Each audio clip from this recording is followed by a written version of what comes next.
តើអ្នកដឹងទេ Gmail មួយអាចភ្ជាប់ទៅ Facebook YouTube Bank App និង account សំខាន់ៗជាច្រើន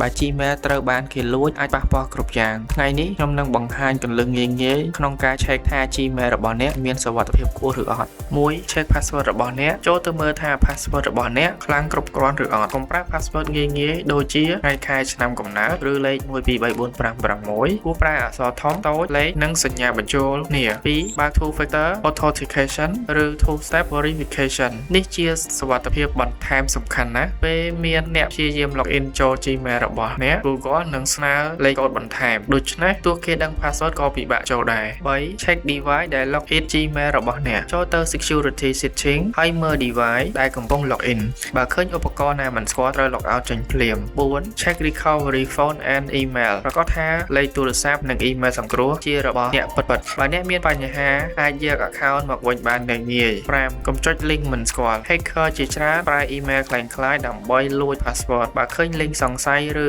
email ចម្លែកកុំចុចភ្លាមឥឡូវនេះសាកទៅ check Gmail របស់អ្នកថាតើមានសុវត្ថិភាពគ្រប់គ្រាន់ហើយឬនៅបើវីដេអូនេះមានប្រយោជន៍កុំភ្លេច follow និង share ផង